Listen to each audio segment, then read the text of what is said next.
me, Alan. Lead software engineer at a company, let's call it Innovate Forward. Sounds fancy, but it's just a mid-sized tech firm trying to punch above its weight.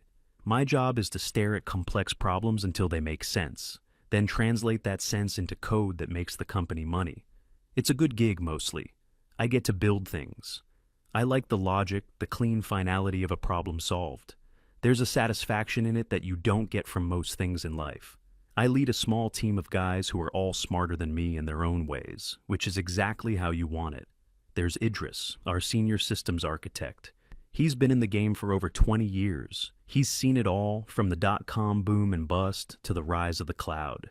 Idris has this permanent, slightly amused cynicism about everything corporate. He's forgotten more about network infrastructure than most people will ever learn. He's the foundation. If our systems are a house, he's the guy who designed the bedrock it sits on so it doesn't collapse into a sinkhole. Then there's Matthew, our data analyst. The kid is a wizard. He's quiet, barely says 2 words in meetings, but he can make data sing and dance. Give him a spreadsheet and a question, and he'll come back with a whole story, complete with charts and projections that are scary accurate. He's the guy who proves our instincts with cold, hard numbers. The 3 of us are the core of the technical department. We're the engine room of this company. We don't make a lot of noise, but we make everything run. For the past couple of years, things have been changing. The company got a new CEO, a woman named Hadley. She didn't come from a tech background. Her expertise was in marketing and brand management. Her whole thing was about image. She was very active on professional networking sites, always posting about corporate culture and empowerment, specifically female empowerment. Every all-hands meeting turned into a miniature TED Talk about smashing patriarchal structures in the tech space and fostering a culture of inclusive excellence. At first, none of us really cared. It was just corporate noise. We put our headphones on and wrote code. As long as we were left alone to do our jobs, she could talk about whatever she wanted. But the noise started getting louder. Promotions started getting weird. Good male engineers were getting passed over for women from other departments with less experience. When you asked why, the answer was always some vague HR speak about holistic value and diversifying leadership roles. Then she hired Greta. Greta was brought in as our new project manager. Her resume was all buzzwords: synergy, paradigm shifts, agile methodologies. It became clear within the first week that she didn't know the first thing about the technology we were building. I remember one meeting where she earnestly asked Idris if we could just download more bandwidth to speed up the servers for a demo. Idris, to his credit, just stared at her with a deadpan expression for a full 10 seconds before calmly explaining, "That's not how physics works." She would sit in our planning sessions, nodding along as if she understood, and then her only contribution would be to say things like, "Let's make sure we're leveraging our assets to maximize impact." We learned to just work around her. We'd have our real technical meetings in private, figure out the plan, and then just give Greta a simplified summary that she could put into her PowerPoint slides. She was essentially a human mascot for our department, and she was getting paid a manager's salary for it. And Hadley loved her. To Hadley, Greta was the perfect example of her new vision for the company. A strong woman leading a team of tech guys. We'd finish a major patch or a difficult feature launch, working through the night. And the next morning, a company-wide email would go out from Hadley congratulating Greta for her exceptional leadership and guidance in seeing the project through. Our names were never mentioned. We were just the team. It was grating, but we swallowed it. The work was still interesting, and the pay was decent. We were builders, not politicians. Then came Nexus. Nexus was our magnum opus, a new, from-the-ground-up software platform that was set to completely disrupt our industry. This wasn't just a project, it was our baby.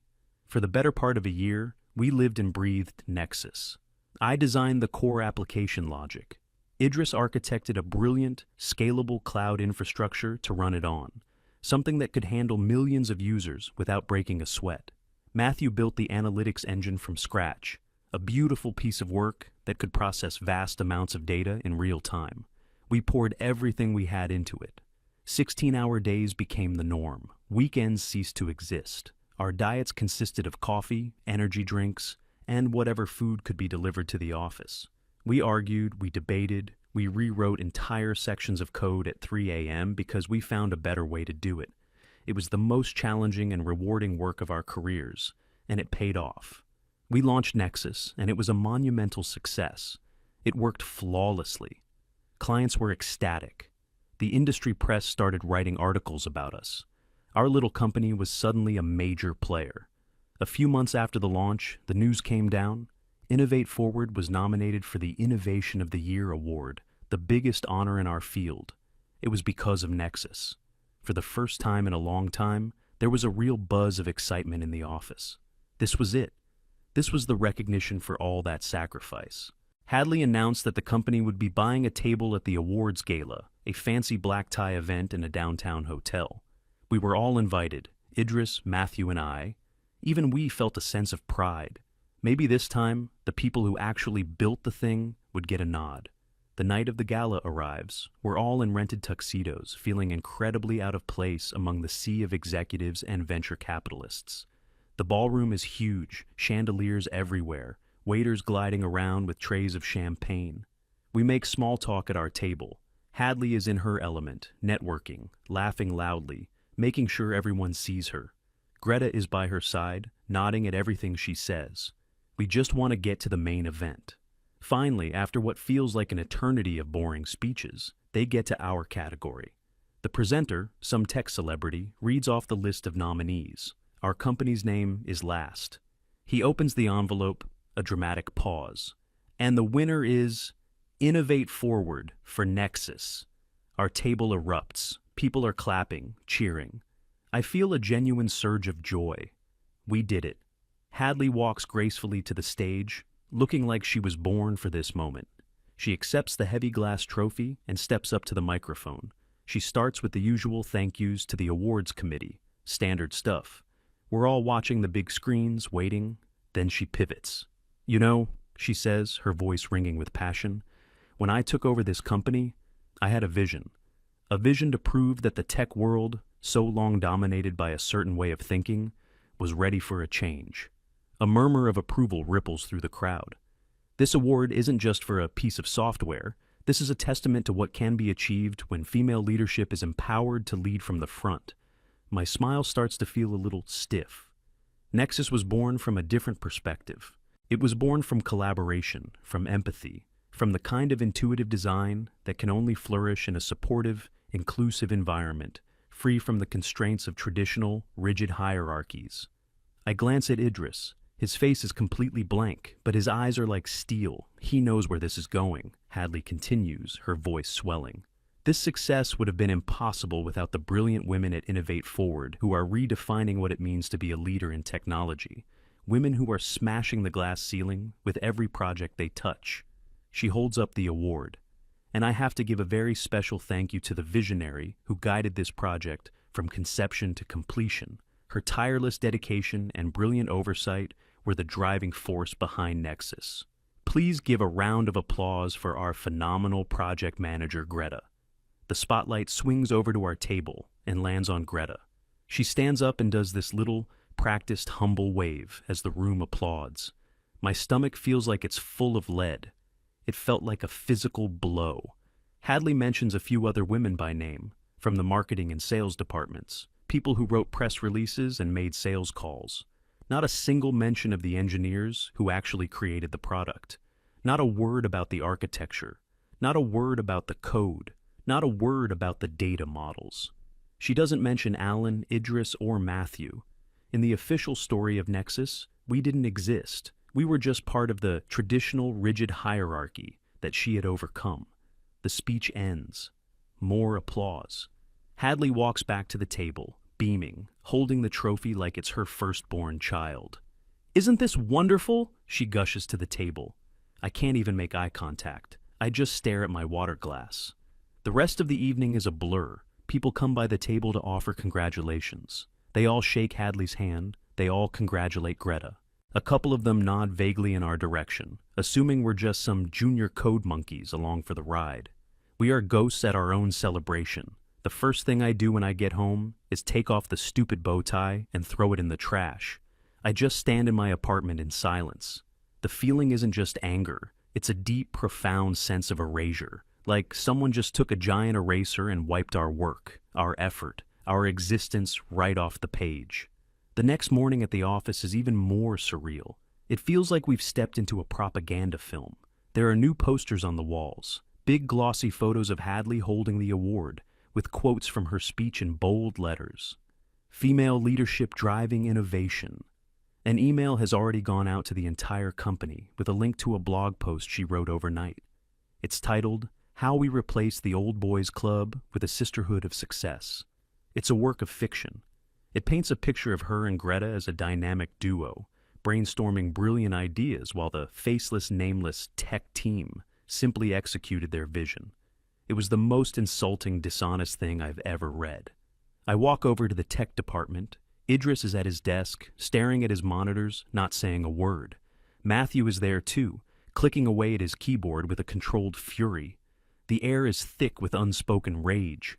No one has to say anything. We all know. We all feel it. Then the calendar notification pops up on my screen. Nexus 2.0 Kickoff Synergy Session. Organizer, Greta? Of course. We file into the conference room. Greta is standing at the front by the whiteboard, holding a marker, buzzing with a newfound sense of self-importance.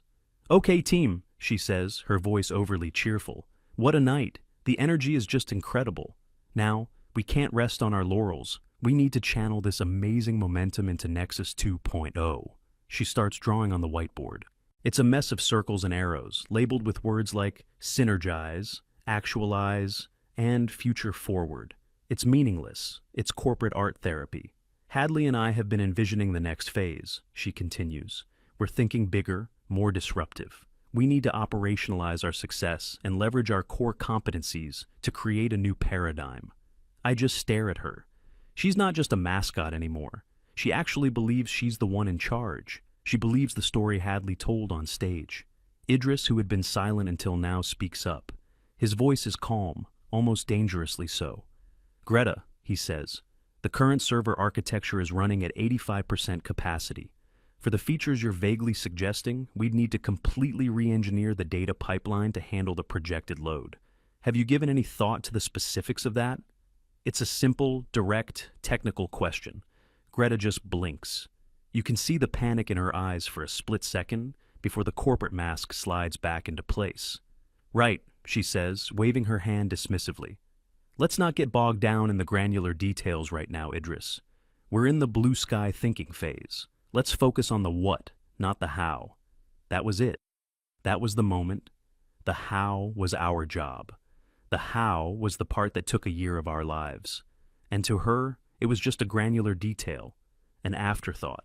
She saw us as glorified mechanics. You tell the mechanics what you want the car to do, and they're just supposed to make it happen. You don't thank the wrenches, you thank the driver. The meeting ends after another 20 minutes of her empty platitudes. We walk back to our desks. I look at Idris. He looks at me. I see the same thought reflected in his eyes.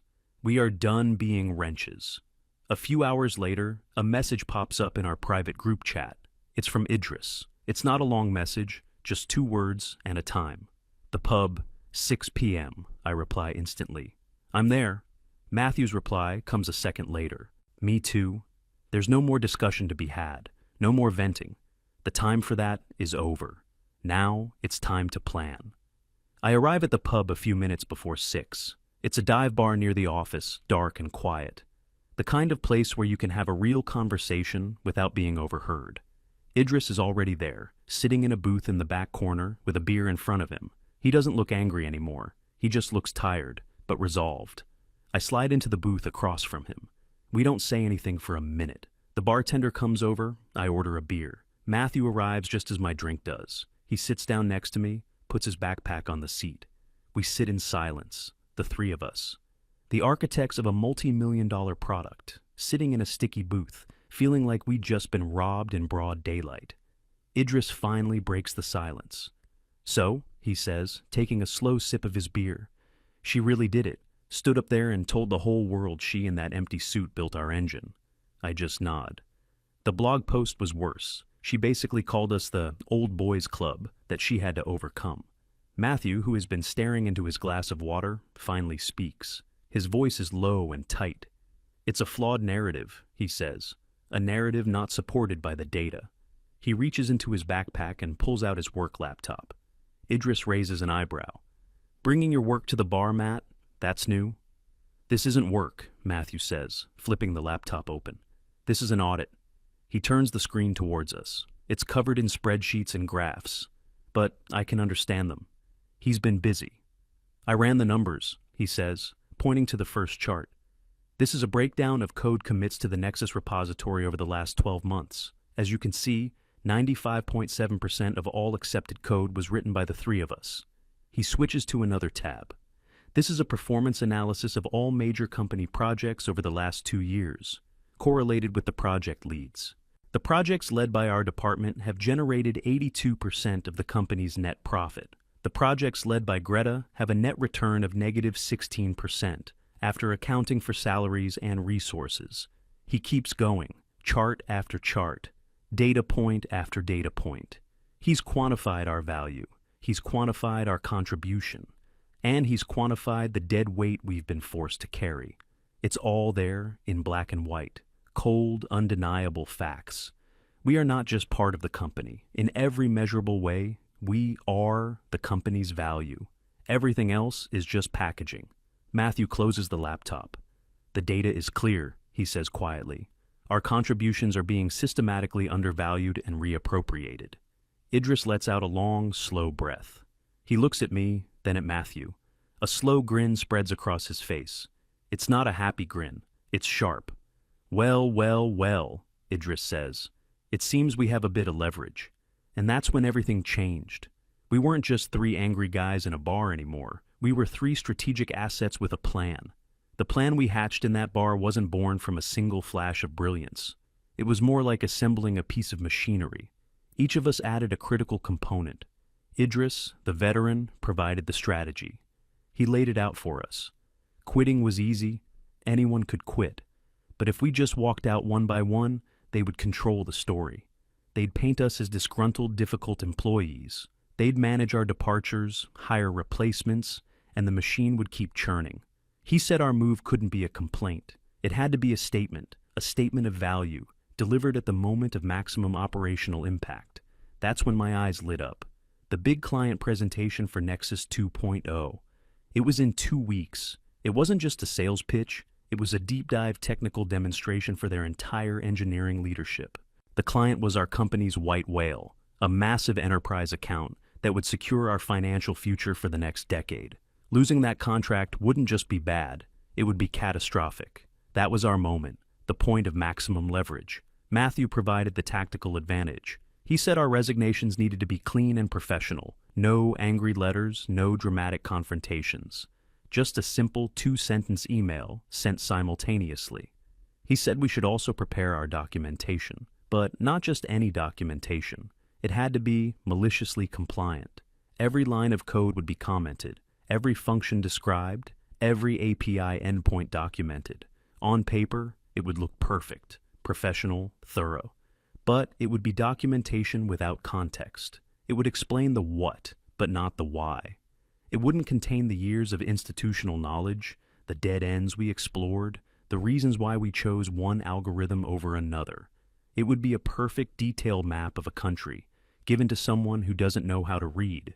To an expert, it would be a treasure trove. To a novice like Greta, it would be useless gibberish. My role was coordination. I was the project lead after all, just not the one with the fancy title. We would spend the next 2 weeks acting as if nothing had changed. We would attend meetings. We would write code. We would nod along to Greta's buzzwords. And in the background, we would prepare. We synced our calendars. We agreed on the exact time, the day before the presentation, at 5 p.m. sharp. We would send the emails, gather our personal belongings, and walk out the door. Then, we would turn off our work phones and become ghosts. The 3 of us shook hands over the sticky table in that dingy bar. It felt more significant than any contract I'd ever signed. It was a pact, a declaration of independence. The next 2 weeks were the strangest of my professional life. It was like living in a spy movie. On the surface, everything was normal. We went to work, we did our jobs. We sat in meetings while Greta talked about creating stakeholder value and optimizing our go-to-market strategy. We would nod seriously, ask a few clarifying questions to keep up appearances, and then go back to our desks and quietly plan the corporate equivalent of a controlled demolition. The cognitive dissonance was staggering.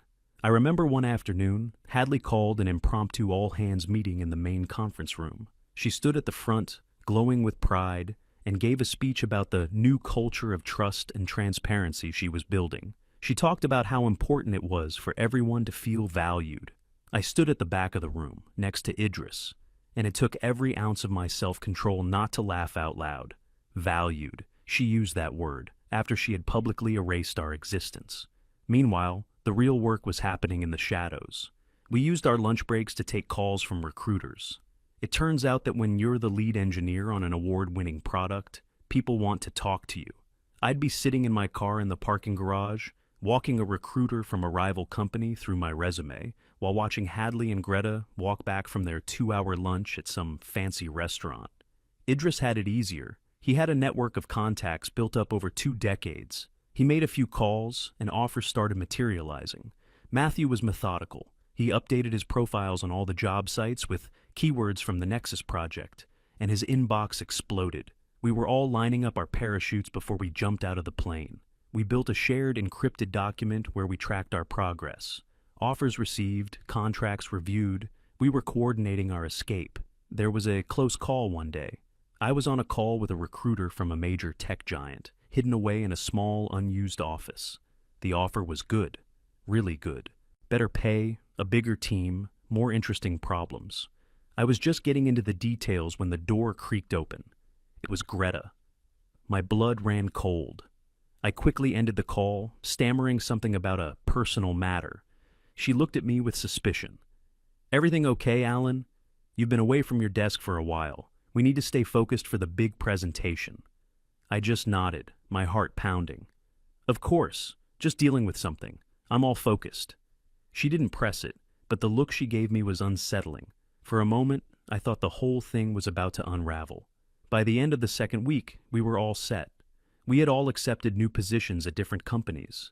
We had signed the contracts. Our start dates were a month away, giving us a much-needed break. Our documentation was complete, a beautiful, useless masterpiece. Everything was in place. All we had to do was press the button. The day of the resignation arrived. The office was buzzing with an almost frantic energy. Everyone was focused on the big presentation the next day. Hadley and Greta were striding around the office like generals before a major battle, issuing orders, reviewing slides. They were completely absorbed in their own narrative of impending victory. The three of us were preternaturally calm. It was the calm that comes when you know the outcome of a chaotic event. We did our work, we answered emails, we attended the final pre-presentation meeting. Greta was at the whiteboard again, talking about owning the narrative and projecting confidence. She gave us our roles for the demo. She wanted us to sit in the front row and be ready to provide technical support if needed. The irony was so thick you could cut it with a knife. "Don't worry," I said, looking her straight in the eye. "We'll be ready." At 4:45 p.m., I sent a final message to our private group chat. "Ready?" The replies came back instantly. "Ready." "Ready." I looked across the office floor. Idris caught my eye and gave me a slow, deliberate nod. Matthew was already packing his personal items into his backpack. I took a moment to look around, at the desk where I'd spent countless nights, at the whiteboard covered in my own frantic scribbles. I didn't feel sadness. I didn't feel anger anymore. I just felt a quiet, clinical sense of finality. At 4:59, I opened my email drafts folder. The message was simple. "To whom it may concern, please accept this email as notification that I am resigning from my position at Innovate Forward, effective immediately. Sincerely, Alan." My finger hovered over the send button. The clock on my computer ticked over to 5:00 p.m. I clicked. I stood up and put my laptop in my bag. I grabbed a few personal items from my desk, a coffee mug, a picture, a couple of books. Idris was already walking towards the exit. Matthew fell into step beside him. I joined them. We walked past Hadley's glass-walled office. She was on a conference call, laughing about something, completely oblivious. We didn't look back. We swiped our badges for the last time and walked out into the late afternoon sun. A few blocks away, we stopped. I pulled out my work phone. Idris and Matthew did the same. One by one, we powered them down and took out the SIM cards. It was done. We went back to the same pub, the same booth. We ordered a round of beers, and this time, we didn't sit in silence. We talked about our new jobs, about the projects we were going to be working on, about the future.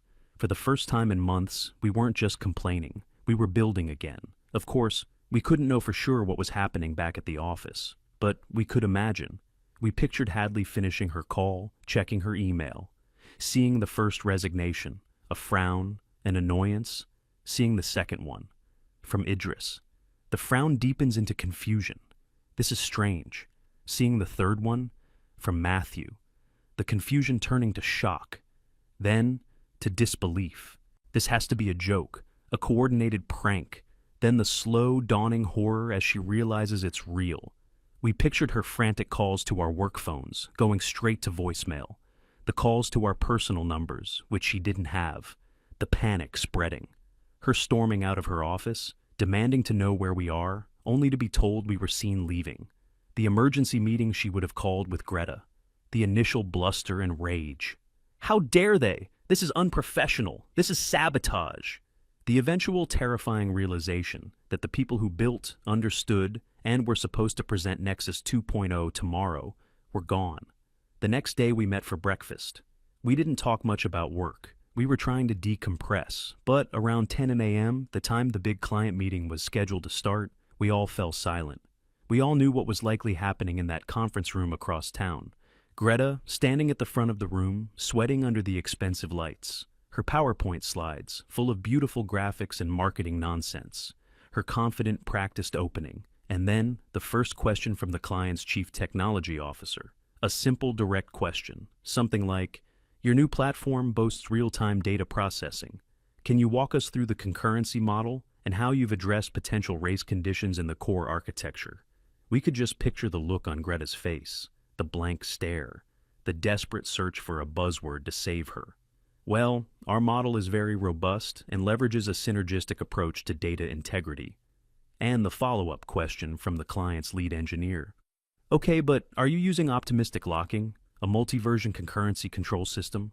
What's the actual implementation?"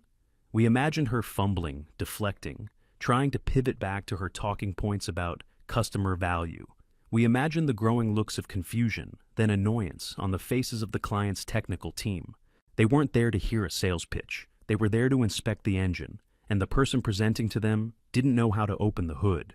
We pictured the moment when the client's CTO would hold up a hand and say, "I think we've heard enough. Who actually built this?" The fallout was faster and more spectacular than we could have ever imagined. A friend of Idris's who worked for the client company messaged him later that day. The message said the meeting was a complete and utter train wreck. The client had pulled out of the deal before lunch. The news must have ripped through the company like a shockwave. Within a week, the first articles started appearing in the tech press. They were vague at first, talking about a sudden leadership shakeup at Innovate Forward. Then the leaks started. Anonymous sources from within the company started talking to reporters. They told the story of the disastrous presentation, of the mass resignation of the entire core engineering team right before it. The stock price of our former company, which was publicly traded, nosedived.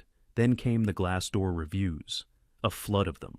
Current and former employees, finally feeling safe to speak, writing scathing accounts of the toxic culture, the cronyism, the complete disconnect between management's public image and the reality of working there. Hadley's name was mentioned in almost every single one. The board of directors had no choice. 2 weeks after our departure, the official announcement came. Hadley was stepping down as CEO to pursue other opportunities. We all know what that means. A few weeks after that, the three of us got a call. It was from the CEO of one of the biggest and most respected tech firms in the country, a direct competitor to Innovate Forward. He wanted to meet with all three of us, together. We went to their headquarters, a massive, impressive campus. The CEO wasn't like Hadley. He was an older guy who was a legendary programmer back in the day. He still had a whiteboard covered in system diagrams in his office. He was an engineer at heart. He didn't beat around the bush. He told us he had followed our work on Nexus for a year. He said it was the most elegant piece of engineering he had seen in a decade. He told us he had also heard about what happened. He said he wasn't surprised. He'd seen that kind of corporate theater before. Then he made his offer. He didn't offer us jobs, he offered us a department. He wanted to create a new advanced R&D division, focused on solving the hardest problems in the industry. And he wanted the three of us to build it and run it together. Autonomy, a massive budget, and a clear mandate: build the future. We didn't even have to negotiate. We just said yes. Today, that's where I am. I lead a team of some of the brightest minds I've ever met. Idris is designing systems on a scale he only ever dreamed of. Matthew is building predictive models that are changing the game. We're doing the best work of our lives. We don't talk about Innovate Forward much anymore. It feels like a lifetime ago. It's not a story about revenge. We never set out to destroy the company. We just wanted respect. We wanted our work to be acknowledged. When it wasn't, we simply took our work elsewhere. We proved that value isn't a narrative. It's not a speech you give at an awards ceremony. It's real. It's measurable. And if you don't respect it, it will get up and walk out the door.